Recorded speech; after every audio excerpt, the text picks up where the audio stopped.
everybody, we are back. My first guest tonight is a singer and an actor, and he now has his own program on Showtime called The Chris Isaak Show. Please welcome Chris Isaak.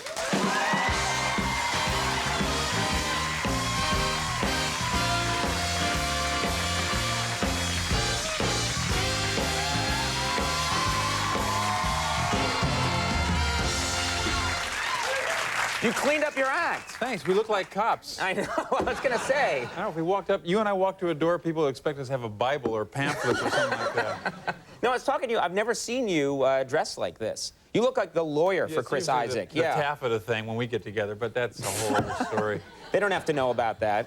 We're closer than ever, you and I. Yeah. Hair's looking cool tonight. It's got Thank you. What do you put in there? I just have to know. Anything I can find. Okay. Nice. What, you know, I used to I've got mayonnaise in here. Works great.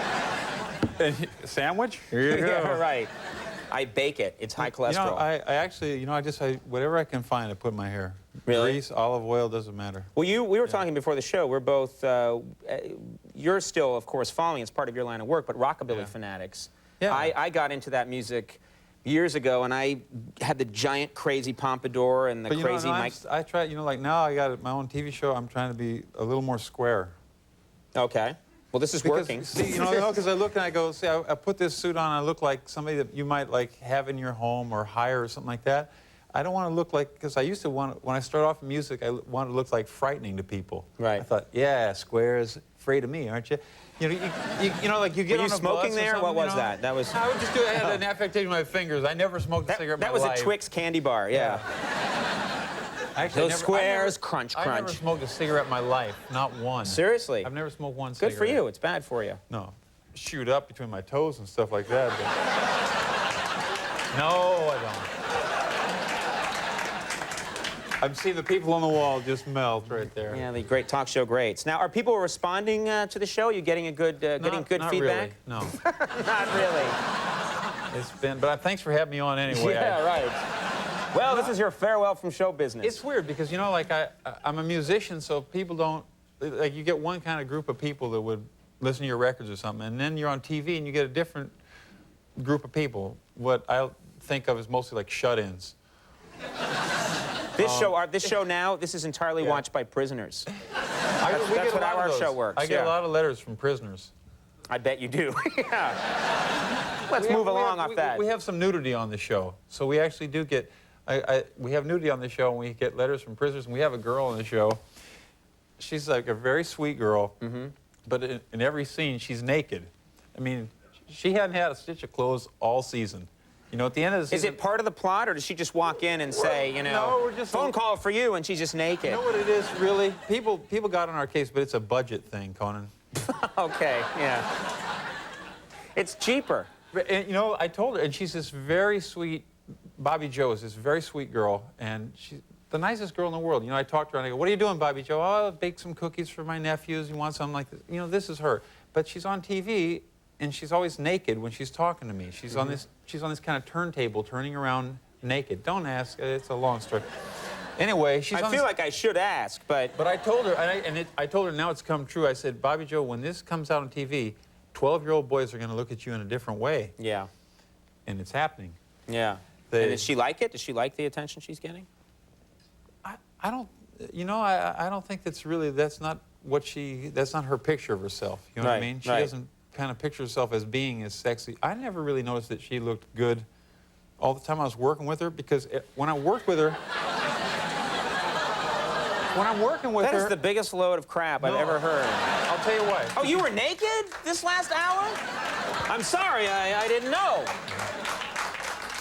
Come on. That's why it's good you're wearing a tie. You get to do that old Rodney Dangerfield move. I nearly found the bag. Yeah. Well, no, you know, we did this shots, and every time we have to do these scenes, I had tons of dialogue. Right. And she had to be on this table naked, turning around in a circle. Why? I don't know. Is she a rotisserie chicken? No, what are you talking about? This is based on a real story. There's a bar in San Francisco. There's a woman, it's a long story, woman underneath the bar, and she gets reflected by mirrors up into the little aquarium behind the bar. So you're drinking, and you see this kind of little mermaid swimming around naked. Right, but she's actually below the bar, spinning on this table. So this is in our TV show. We have this. And I go down and talk to her. And usually I have these long monologues down there, and I'm not really trying to, you know, chase this girl. I'm just talking to her like my friend. So you're so in your acting head, and I'm not supposed to be staring at her butt down there. You know what I mean? Right. So I did the whole show, and at the end of the season, I turned on the show and I went, "Wow, she's really cute." You know, it's like. Right. But that's the first time I noticed. Right. Really. Yeah. Now you take storylines from your actual life on this show. Is that true? I heard that there's one storyline where you're asked by a woman to play the guitar while you're making love to her, and that actually happened in your life. Yeah. Is that true? Yeah, we did that. That's a true story. But I think that's happened to a lot of people. I'll just go like, yeah, that's true. Did someone? Most, you know, most of the guys in the band, you've been there. Yeah, you know, yeah. I see. You know, except. Look at that. Well, you know the Portrait of 7 men who have not been there. That's what that painting's called. And my hat goes off to the baritone sax player too. You know, that's a difficult job. Now, Make love to me while you play the baritone sax, honey. I don't know. It's just. I think it would work with accordion, maybe. A lot of pinching could go on there. You could get the, you know, I don't know. I play accordion. I got about 6 accordions at my house, and I play accordion, and I notice that when they pick up an accordion and women are over, it drives them out of the house quick. You know, women love the bass player. You know, bass is cool. But accordion, no. It not doesn't. cool. No, it doesn't do it. So is that true? A woman? I mean, I've got to get this. A woman asked you to make love to her while you were playing the guitar. My mom is watching this show. I called my mom. No, she's not. It's very late. I called my mom before the show. I said, "Mom, I'm going to be on," and now she says every story is going to be about nudity. Yeah, well, that's okay. Let's do something highbrow. Ask me a highbrow You're question. on the wrong show, my friend. What are you doing here? Okay. Where did you think? Where did you think when you were coming here?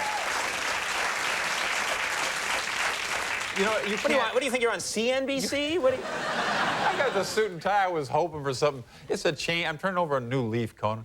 You can't really make love and play a guitar like that. I wouldn't think so. It's a complicated instrument to play, and I've never made love, but I know that that's a hard thing to do. You try to do it, and I've heard stories, and it's seen difficult. pictures, right? Yeah.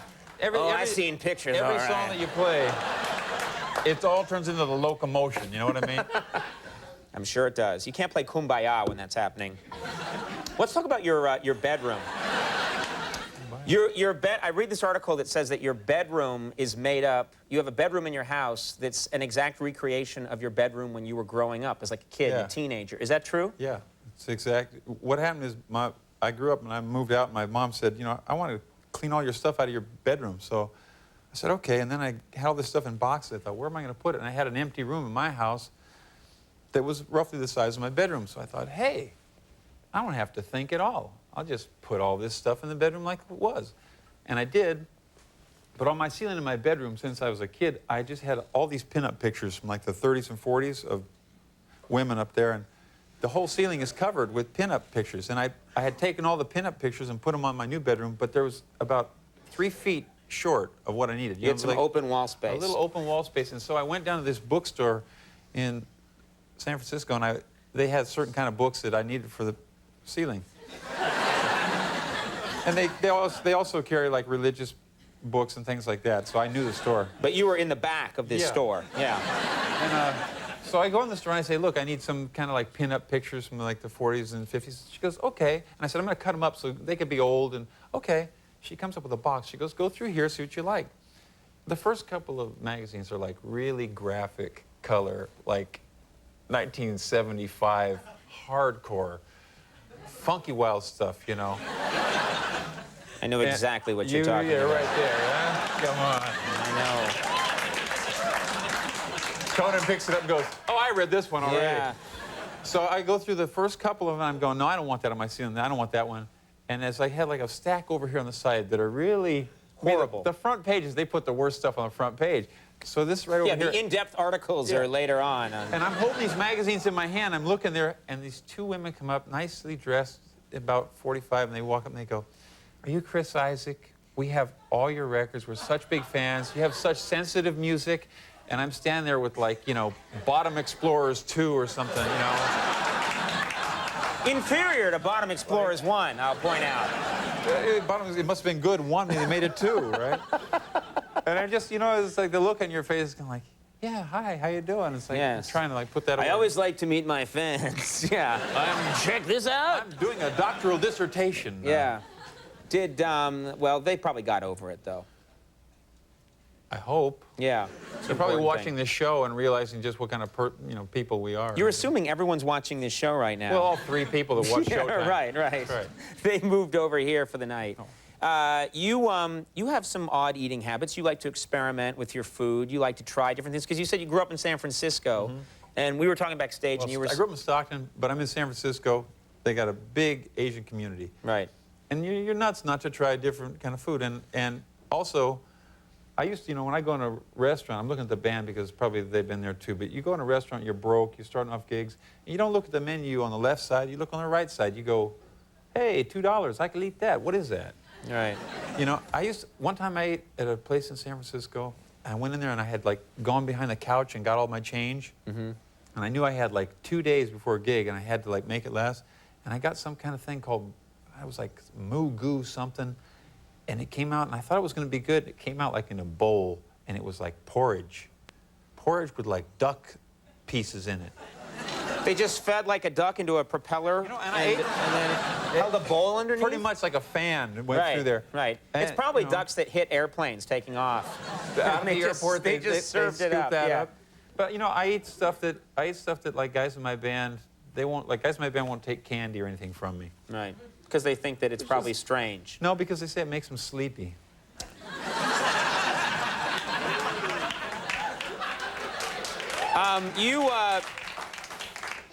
And what's your favorite drink of all time? Tang. You love Tang. I drink. Now, You know, on my show, I didn't realize a fascist salute went with Tang. Tang, baby. We are strong! You know, actually, We are drinkers of Tang! Lead me! the Tang salute is actually the same as the Black Power salute. Yeah, right. Very similar. You know, Now, why Tang? 'cause I drank it when I was a kid, you know, and I figured I ended up pretty healthy. Right. And, you know, it's a very American drink. It tastes good. You could have it in your, you don't have to refrigerate or anything. It's there. You're a bachelor. You got Tang. And it tastes good. People laugh at it and stuff, but everybody likes it. I got it at my house. They all come over. You want some Tang? Oh, I haven't had that. Yeah, I like it. Okay. What are Russians, they don't- you know, paying you? Go to I'm Russia. just curious. You go to Russia, they don't have Tang. Wow. And look what happened to them. Do you think the Tang makes a difference? Yes. Wow. And we don't get, and you know something, we don't get free Tang. I go down to the store, I got to buy it. You're going to get free Tang now. They're going to send you... I hope. Sure, I'll drink You'll it get up. crates of Tang. Do you drink like other kid stuff, like Ovaltine, or do you eat Blueberry in the morning? I mean, have you had Blueberry? No, is that Blueberry good? is amazing. It's an amazing cereal.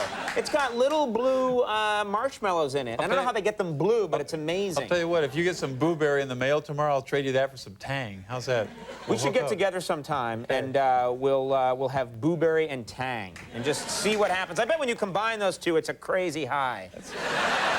Don't you think? That's showing how square you and I are, Yeah. Conan. We'll wear our lawyer suits. The Chris Isaak Show is on Monday nights at 10 You never get high, do you? on Showtime. I'm not going to talk about that here. What kind of question is that? You're the only other I've guy. got to be responsible to the kids. I'm just Hi, asking. kids. He's You're as square as crazy. I am, that's all. Listen to him. I'm going nuts. Get high. Yeah, I just, you know. I get high on life, dude. Yeah, right.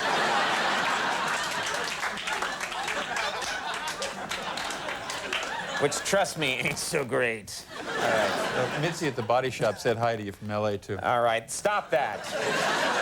Get me in trouble. It's 10 o'clock on Showtime.